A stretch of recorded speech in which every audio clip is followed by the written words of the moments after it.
1486 সালের 18ই ফেব্রুয়ারি, ফাল্গুনী পূর্ণিমার রাত।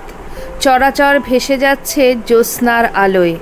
ধরায় আবির্ভূত হলেন আলোক সামান্য দিব্যকান্তি এক শিশু।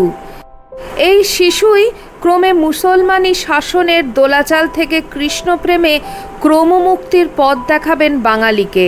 আজ 500 বছরেরও বেশি সময় ধরে তাঁর জীবনবোধ, ভক্তি আন্দোলনে তার ভূমিকা নিয়ে নিরলস গবেষণা করে চলেছেন গবেষক, বিদগ্ধ অধ্যাপকগণ। তবু তাকে চেনা যেন ফুরোয় না।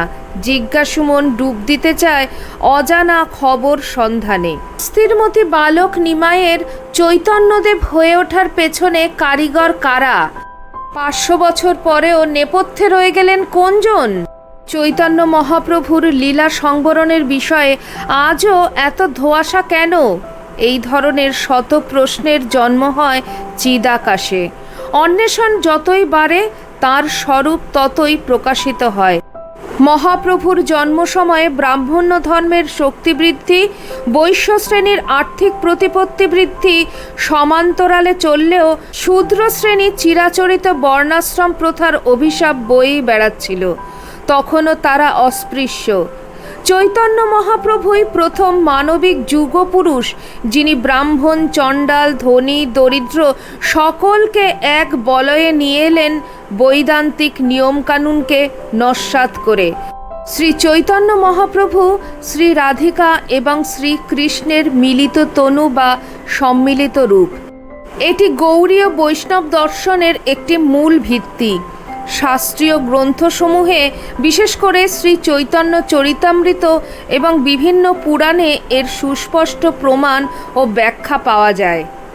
শ্রী চৈতন্য চরিতামৃতে কবিরাজ গোস্বামী পরিষ্কারভাবে এই তত্ত্ব ব্যাখ্যা করেছেন। তিনি বলেছেন, রাধা ও কৃষ্ণ স্বরূপত এক হলেও রসের আস্বাদনের জন্য তাঁরা দুই দেহ ধারণ করেছিলেন। কলিযুগে সেই রাধাভাব এবং কৃষ্ণের স্বরূপ একত্রিত হয়ে শ্রী চৈতন্য মহাপ্রভুরূপে আবির্ভূত হয়েছেন। এই বিষয়ে আমরা অনেক গ্রন্থে অনেক প্রামাণ্য তথ্য পেয়ে থাকি।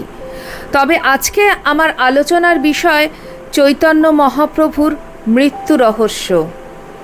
নমস্কার, live stories with Soma YouTube চ্যানেলের সকল দর্শক শ্রোতা বন্ধুকে আমন্ত্রণ জানাই আমার আজকের ভিডিওটিতে।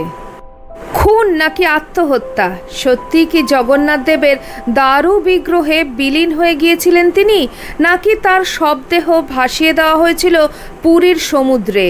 বাংলার আধ্যাত্মিক ভাব আন্দোলনের এই অবিস্মরণীয় ব্যক্তিত্ব শ্রী চৈতন্য মহাপ্রভুর মৃত্যু আজও এক ঘনীভূত রহস্য।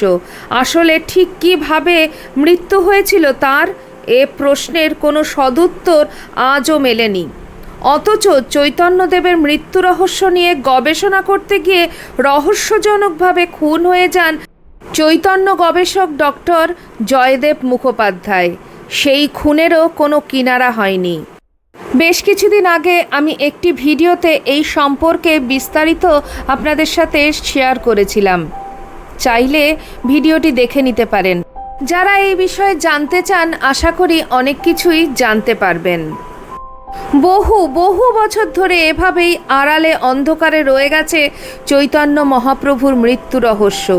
2000 সালে জগন্নাথ মন্দিরের গর্ভগৃহ থেকে পাওয়া কঙ্কাল কি সত্যিই তার?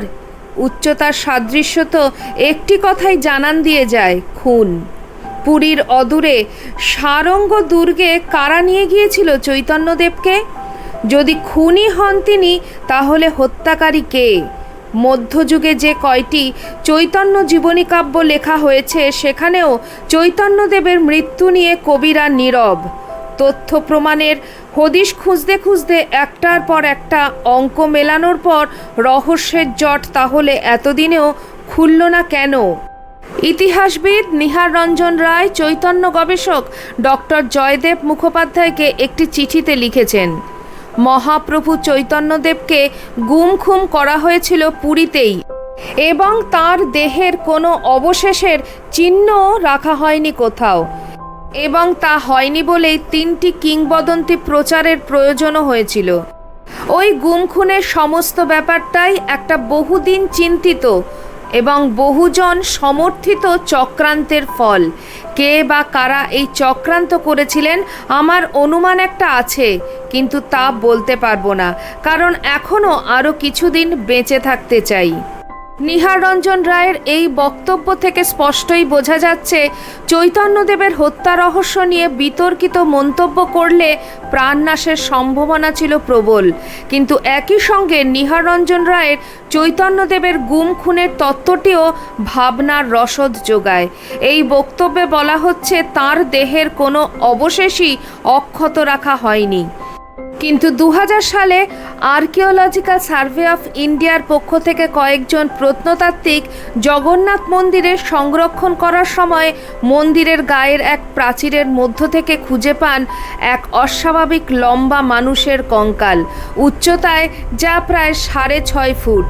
অনেকেই এই সময় মনে করেছিলেন যে বিভিন্ন কাব্যে জীবনীতে চৈতন্যদেবের যে উচ্চতা সম্পর্কে জানতে পারা যায় তার সঙ্গে সেই কঙ্কালের আশ্চর্য মিল। তাহলে কি সেই কঙ্কাল চৈতন্যদেবেরই? এ প্রসঙ্গে বাংলা ভাষা ও বাঙালির ইতিহাসকার Dineshchandra Sen Chaitanya and his age বইতে প্রথম লেখেন যে মন্দিরের মধ্যেই চৈতন্যদেবকে গুম খুন করার পরে মন্দিরের ভেতরেই তার মৃতদেহ পুঁতে ফেলা হয়েছিল। মাটি খোঁড়া এবং তা আবার আগের মতন স্বাভাবিক অবস্থায় ফেরত না আনা পর্যন্ত সেই সময় কাউকেই মন্দিরের ভেতরে ঢুকতে দেওয়া হয়নি। সম্ভবত রাজা প্রতাপরুদ্রের অনুমতিক্রমেই তারা মন্দিরের দরজা বন্ধ করে দিয়েছিল। একইভাবে দীনেশ সেন তার বৃহৎ বঙ্গ বইতে তিনি লিখেছেন, সেদিন অপরাপর দিনের ন্যায় বেলা 3টার সময় গুন্ডিচা বাটির দরজা খোলা হয় নাই। চৈতন্যর পার্শ্বচরগণ মন্দিরের দ্বারে ভিড় করিয়াছিলেন, কিন্তু 8টা রাত্রিতে দরজা খুলিয়া পাণ্ডারা বলেন, মহাপ্রভু স্বর্গে গমন করিয়াছেন, তাহার দেহের আর কোনো চিহ্ন নাই।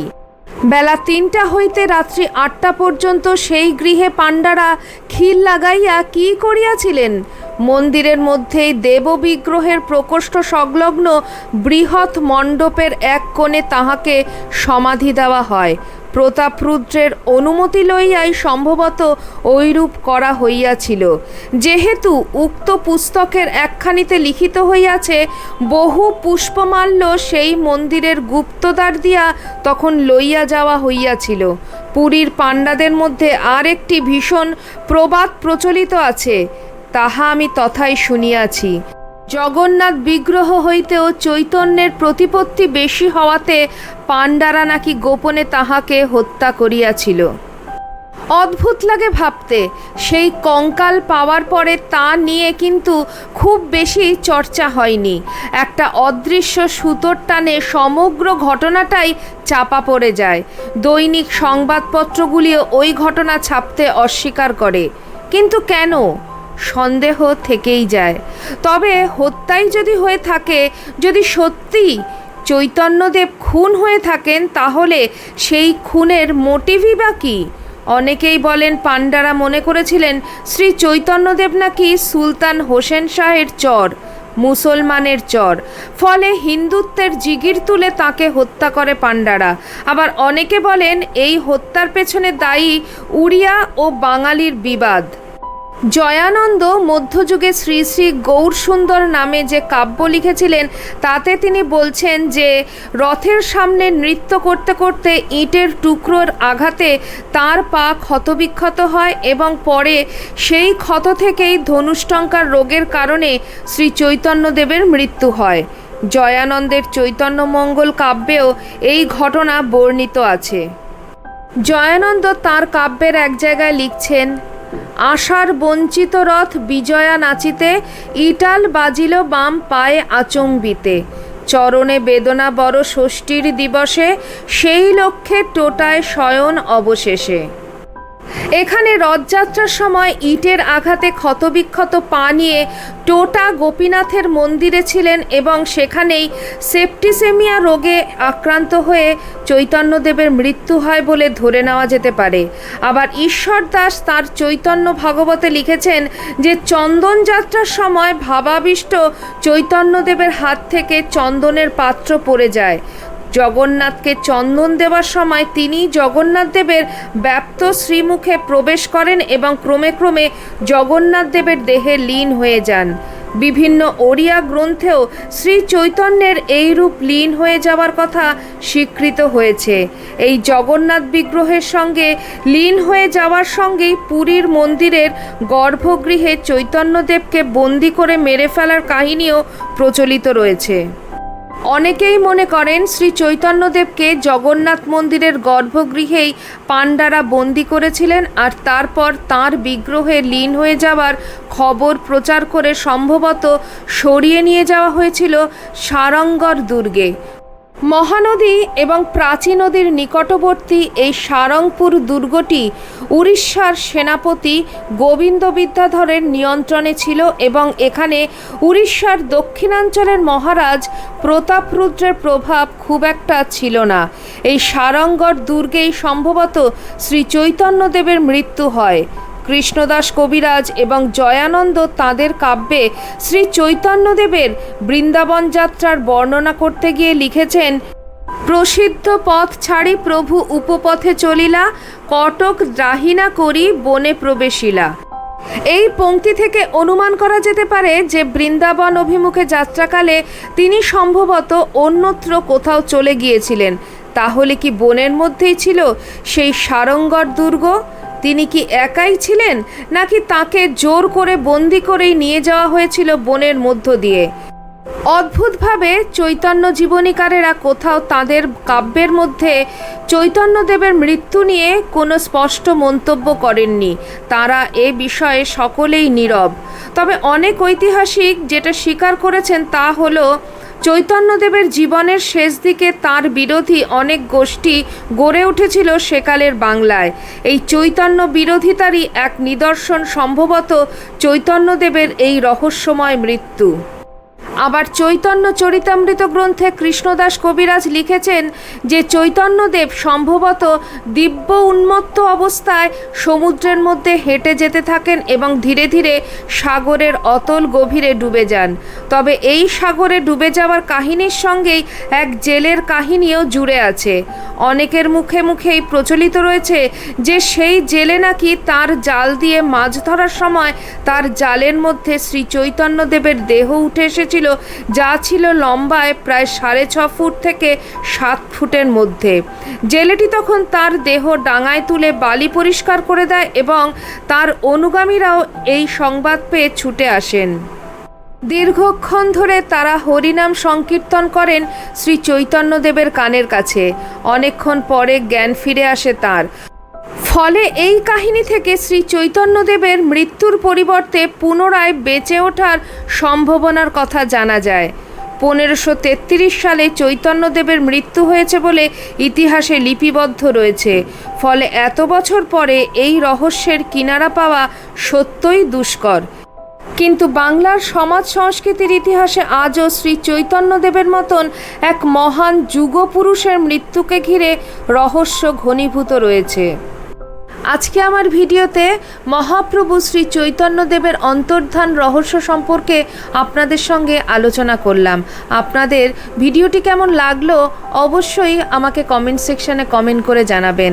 চ্যানেলের নতুন বন্ধুদের কাছে একান্ত অনুরোধ, চ্যানেলটি সাবস্ক্রাইব করে আমার পাশে থাকবেন আর পাশে থাকা বেল আইকনটি অবশ্যই ক্লিক করে দেবেন যাতে আমার পরবর্তী ভিডিওতে আপনার সঙ্গে আমার আবার দেখা হয়। তাহলে আজকে এই পর্যন্তই। সবাই ভালো থাকবেন, সুস্থ থাকবেন। আবার খুব শিগগিরই দেখা হচ্ছে কোনো একটি নতুন ভিডিওতে। জয় মহাপ্রভু, জয় ঠাকুর, জয় মা, জয় স্বামীজি।